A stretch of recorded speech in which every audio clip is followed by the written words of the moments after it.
गुरु जी, शुक्राना गुरु जी। आप सभी साथ संगत जी को जय गुरु जी। गुरु जी आप सभी पर मेहर बनाए रखें।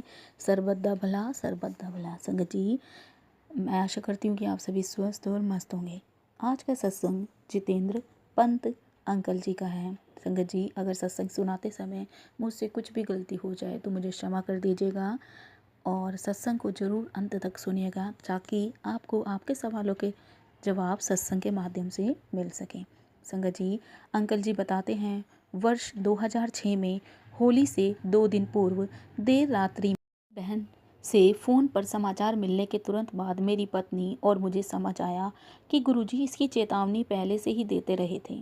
फरवरी 2006 में शिवरात्रि से पूर्व शीतकाल में जब मेरे पिता भीमताल से गुड़गांव हमारे साथ रहने आए थे तो गुरुजी ने उनके बारे में पूछा था। गुरुजी जानना चाहते थे कि क्या वह शिवरात्रि से पहले ही घर वापस चले गए हैं। जो सत्य था। गुरुजी ने एक अन्य भक्त मेरे मामा जी कर्नल सेना वृत्त जोशी के द्वारा संदेश भी दिया था कि मेरे माता पिता मेरे पास रहने के लिए आ जाएं। गुरुजी के सदा भविष्य सूचक कथन को हमने अनसुना कर दिया था। अतः मेरे पिता उस रक्तचाप के दौर से बच नहीं पाए। जब उनको यह हुआ कि वह हल्द्वानी से वापस भीमताल अपने घर जा रहे थे। वह जीवन बीमा निगम से सेवानिवृत्त हुए थे और हल्द्वानी में उस संस्था द्वारा आयोजित एक समारोह में भाग लेने आए थे। दौरे का आवेग बहुत अधिक था और यदि गुरु कृपा नहीं होती तो प्राण घातक हो सकता था। रक्तचाप के बढ़ने से मेरे पिता की नक्सीर फूट गई थी और इस प्रकार रक्त धमनियों पर उसका प्रभाव कम हो गया। यदि ऐसा नहीं हुआ था तो संभवतः घातक हृदय का दौरा पड़ता या पक्षाघात हो जाता। आईसीयू में मुझे पश्चाताप करते हुए पिता मिले।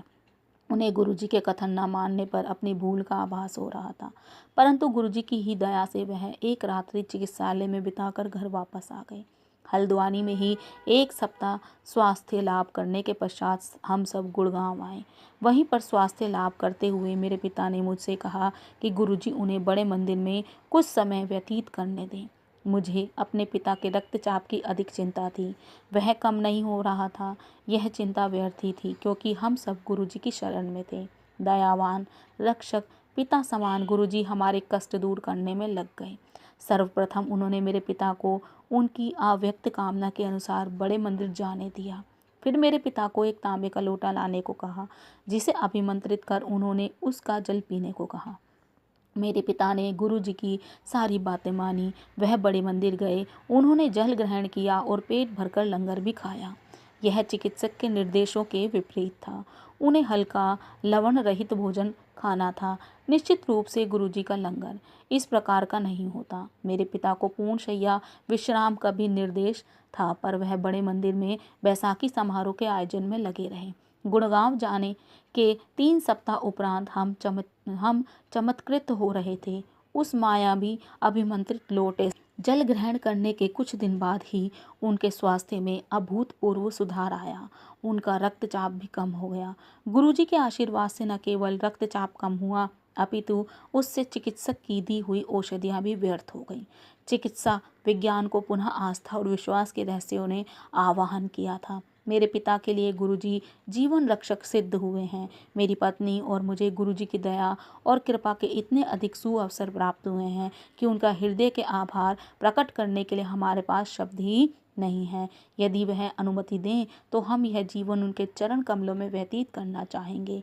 गुरुजी को सदा हमारा सादर प्रणाम है। जय गुरुजी, शुक्राना गुरुजी। बहुत ही प्यारा सत्संग था अंकल जी का। और संगत जी, मैं आज अपनी वाणी को यही विराम देती हूँ। ओम नमः शिवाय। शिवजी सदा सहाय। ओम नमः शिवाय। गुरुजी सदा सहाय। जय जय गुरुजी।